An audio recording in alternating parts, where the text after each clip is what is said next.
പ്രിയ കൂട്ടുകാർക്ക് ഏവർക്കും നമസ്കാരം. കേരളത്തിലുടനീളം മഴ വളരെയധികം ശക്തമായിരിക്കുകയാണ്. പല സ്ഥലങ്ങളിലും ഉരുൾപൊട്ടലുണ്ടായിട്ടുണ്ട്. കോട്ടയത്ത് ഒരമ്മയും മോനും ഉരുൾപൊട്ടലിൽ മരിച്ചതായിട്ട് അറിയാൻ കഴിഞ്ഞു. വളരെ ഹൃദയഭേദകമായിട്ടുള്ള വാർത്തയാണ് ഓരോ മണിക്കൂർ ചെല്ലുന്തോറും അറിയാൻ കഴിയുന്നത്. വെള്ളപ്പൊക്കം വളരെയധികം രൂക്ഷമായിരിക്കുകയാണ്.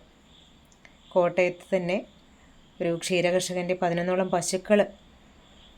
പശുക്കളുടെ ജീവൻ നഷ്ടപ്പെടുകയുണ്ടായി. വൈക്കത്ത് 4ഓളം പശുക്കൾ നഷ്ടപ്പെടുകയുണ്ടായി. ക്ഷീരകർഷകരെ സംബന്ധിച്ച് ഞാനും പശുക്കളെ വളർത്തുന്നുണ്ട്. ആ നിലയ്ക്ക് നമുക്ക് ഒരു വിശ്രമമില്ലാത്ത ജീവിതമാണ് ക്ഷീരകർഷകരെ സംബന്ധിച്ചുള്ളത്. രാപകലില്ലാതെ നമ്മൾ അധ്വാനിക്കേണ്ടി വരും.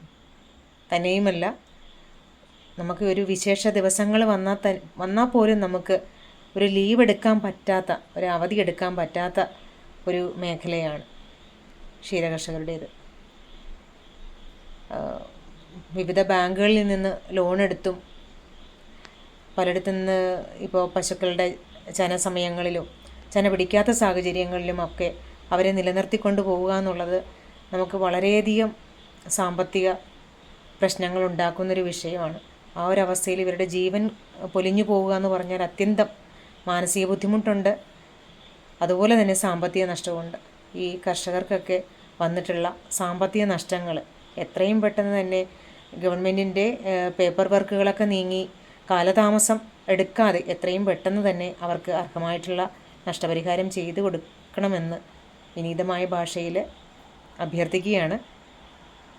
അവർക്ക് വന്നിട്ടുള്ള മാനസികമായിട്ടുള്ള നഷ്ടങ്ങൾ നമുക്ക് ഒരിക്കലും, അവരെ സ്നേഹിച്ച് വളർത്തുന്ന ആൾക്കാർക്ക് ഒരിക്കലും അത് നമുക്ക് ആ നഷ്ടം പരിഹരിക്കപ്പെടാൻ സാധിക്കില്ല, അല്ലെങ്കിൽ പരിഹരിച്ചു കൊടുക്കാൻ സാധിക്കില്ല. എന്നിരുന്നാൽ പോലും അവർക്ക് വരുന്ന സാമ്പത്തിക നഷ്ടം ഒരു പരിധിവരെയെങ്കിലും നമുക്ക് ഗവൺമെൻറ്റിൻ്റെ ഭാഗത്ത് നിന്ന് കൊടുക്കാൻ കഴിയും. അതൊക്കെ കാലതാമസം എടുക്കാതെ ചെയ്തു കൊടുക്കണമെന്ന് വിനീതമായിട്ട് അഭ്യർത്ഥിക്കുകയാണ്. അതോടൊപ്പം തന്നെ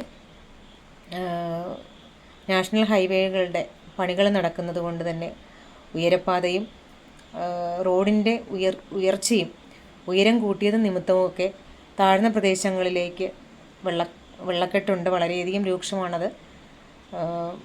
സമീപ പ്രദേശങ്ങളിലൊക്കെ നല്ലപോലെ വെള്ളക്കെട്ടുണ്ട്.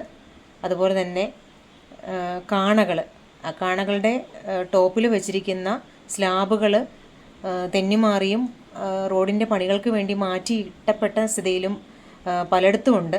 അവിടെയൊക്കെ അപകടത്തിൽപ്പെടാതെ എത്രയും പെട്ടെന്ന് തന്നെ അതൊക്കെ ആ ഒരു പണിയൊക്കെ പൂർത്തീകരിക്കണമെന്ന്, സ്ലാബുകളുടെ പണിയെങ്കിലും പൂർത്തീകരിക്കണമെന്ന് അഭ്യർത്ഥിക്കുകയാണ്.